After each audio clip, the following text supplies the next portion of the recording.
The HY320 projector happens to be one of the best-selling projectors on the market. In order to test whether or not this truly is the best budget projector, we're going to be breaking down this video into 5 different parts. We'll start off with unboxing and taking a look at everything included. Then we'll move on to features and setup of the projector. After that, we'll do a sound test to see how good the built-in speakers are, and we'll follow that with a video test to see what it looks like with the lights on and with the lights off. And finally, we'll wrap everything up with my final thoughts as to why this projector is worth buying. Before we discuss this in depth, I must say that I was sent this to review inside this video. However, all of my thoughts and opinions are my own. And with that being said, let's talk about what comes inside the box. Obviously, we're going to have the projector, but we also have this box of included accessories. Inside, we have a remote control, an HDMI cable, a power cord, and a user manual. On the back, you're going to notice that we have various different buttons and ports, starting off with a power button, followed by a USB-A port so you could plug in a thumb drive. Then we have a headphone jack, an HDMI port, and the power port. Some other notable features include a focus wheel here in the front. Another thing that you may notice is that this does come with a screw hole on the bottom, so you can attach this to a tripod to set it up as your main home projector. And probably the only thing you want to watch out for when setting this up is that the power cord is a little bit short, so you may need an extension cord to reach an outlet. And before you get up and running, you're also going to need 2 AAA batteries for the remote. Speaking of the remote, so far it is a standout for me. We have multiple different buttons here that are going to be very useful when setting up and using the projector. Of course, we're going to have built-in voice control, a home button, all your other standard buttons. But on the bottom here, we have direct buttons linking to YouTube, Netflix, Prime Video, and Disney+.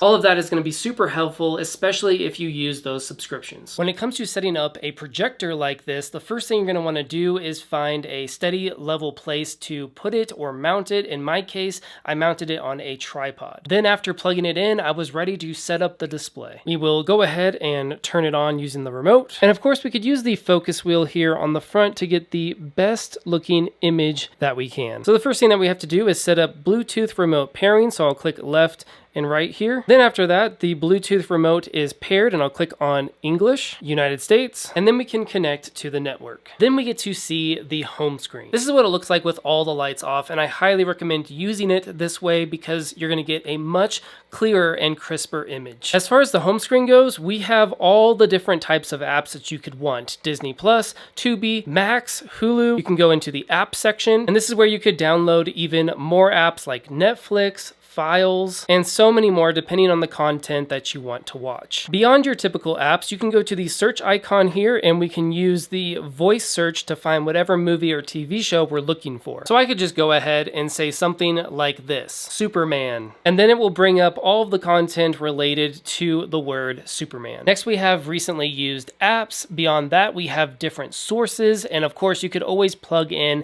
a thumb drive with content on it if you want to watch content that way. And then we have the settings here, and inside the settings you can set different things like the picture mode, so we can go to dynamic, or you can click on things like vivid and it will change the way the picture looks. And then there's the sound settings, the lens settings, and app settings, voice control, and all the other categories that come with settings. And then finally on the left side we have the weather, where you could type in a city and get the weather for that location. If we go all the way back to the right, you're going to have the Files app. This is where you can find specific files that you may plug in via one of the ports. And then finally on the far right, we have casting. You'll have to install the TV casting app, but once you do, you'll be able to cast from your phone. Now that we've gone through all of the different features and the setup, it's time to do a sound test. You may notice that there is a slight fan noise coming from the projector, so I'm hoping that the volume is going to be loud enough to drown out that noise. We will test this out using some non-copyrighted music on YouTube. So here we go. We have selected our sound. I'm going to go ahead and turn the volume all the way up to 100.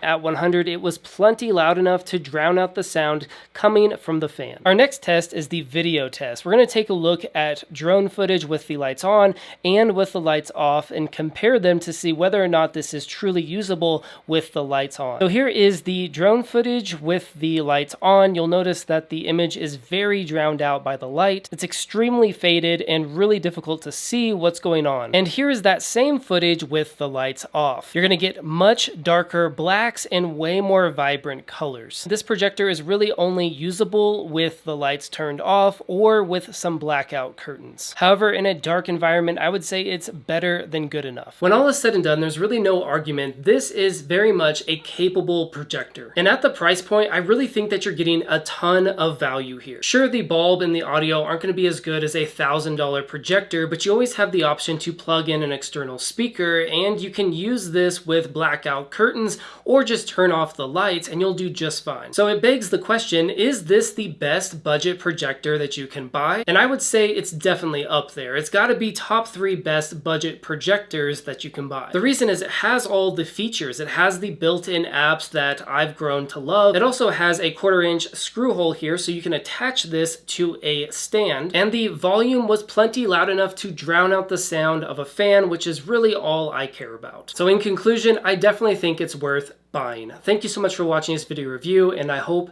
that it helps. My name is David, and I do product reviews, product comparisons, and top 5 best videos. If you're into that kind of stuff, make sure to like this video and subscribe to the channel, and stay tuned for when I release my next video.